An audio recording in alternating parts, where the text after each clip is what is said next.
Ready?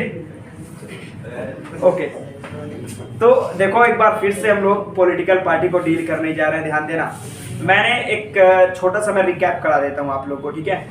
देखो इस chapter की बात करोगे तो क्लास 10th का मतलब ये सबसे बेहतरीन चैप्टर है। बेहतरीन का मतलब स्कोरिंग के आधार पर भी देखा जाए तो ये बहुत ही बेहतरीन, इसमें से 5 नंबर 3 नंबर प्लस 2 नंबर के भी क्वेश्चन उठाए जा सकते हैं। और ये चैप्टर आप अगर समझ रहे हो, अगर इस चैप्टर को थोड़ा सा डील करके अगर पढ़ रहे हो आप, तो इससे आपके देश में क्या क्या चल रहा है, ईस्ट वेस्ट नॉर्थ साउथ, ये सब की भी जानकारी आपको लगभग मिल जाएगी।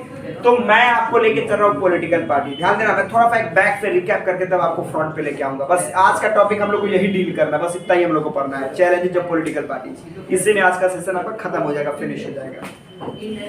हमने क्या डिस्कस किया था, ध्यान देना, हमने करा था क्या, पॉलिटिकल पार्टीज के बारे में मैंने आपको स्टार्टिंग करा था। मैंने बताया था कि पॉलिटिकल पार्टीज क्या, तो मैंने डिस्कस किया था पॉलिटिकल पार्टीज के बारे में कि भाई साहब कुछ लोगों का समूह जो एक साथ आते हैं और आके इलेक्शन में कॉन्टेस्ट करके पावर में आने की कोशिश करते हैं, क्योंकि पावर में आएंगे तभी जाके देश को वो चलाएंगे। ये तो इजी पॉइंट है।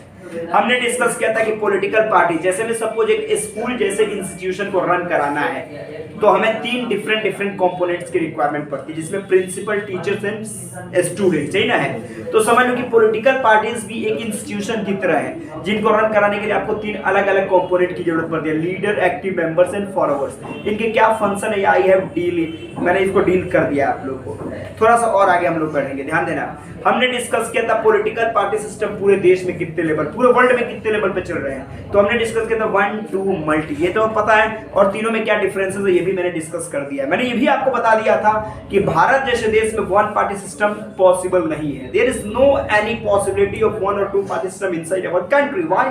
बिकॉज़ भारत एक डाइवर्स कंट्री है। भारत वो देश है जो रिप्रेजेंट करता है अतिथि देवो भव, माने इस सिस्टम को लेके चलता है। तो हमारे देश में हर एक कल्चर, हर एक ट्रेडिशन, हर एक सिविलाइजेशन को एक जैसा सम्मान मिलता है, रेस्पेक्ट मिलता है। इसलिए भारत देश में 1 पार्टी 2 पार्टी का कहीं हम लोग दूर दूर तक इमेजिनेशन नहीं कर सकते। Live it.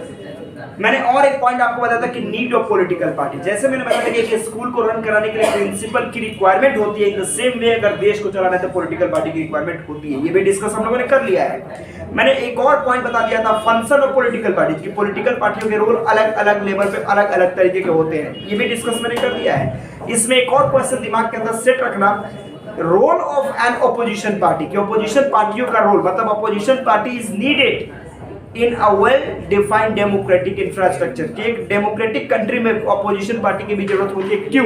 ये भी 3 नंबर का क्वेश्चन निकाला जा सकता है, मैंने ये भी डील कर दिया है। नेशनल स्टेट्स लगभग हम लोगों ने डील कर लिया है कुछ पॉइंट्स।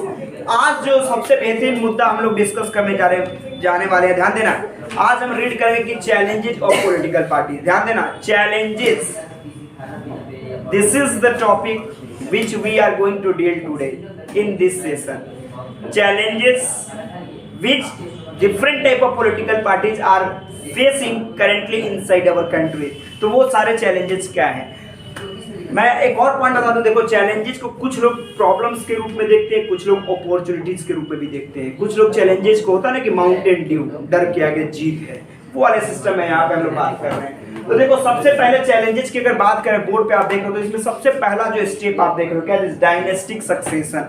मैंने डायनेस्टिक रूल लिखा है, मतलब डायनेस्टिक सक्सेशन मतलब वंशवाद वाला सिस्टम। एक छोटा सा एग्जांपल देखो, कहने का मतलब 21वीं सदी का भारत है और इस 21वीं सदी में 18वीं सदी वाला साम्राज्य की बात करो कि भाई राजा है, उसका लड़का ही अगला राजा बने, फिर उसका लड़का अगला राजा बने, ये जो है वो कहीं ना कहीं पॉसिबल हमारे देश के अंदर नहीं है।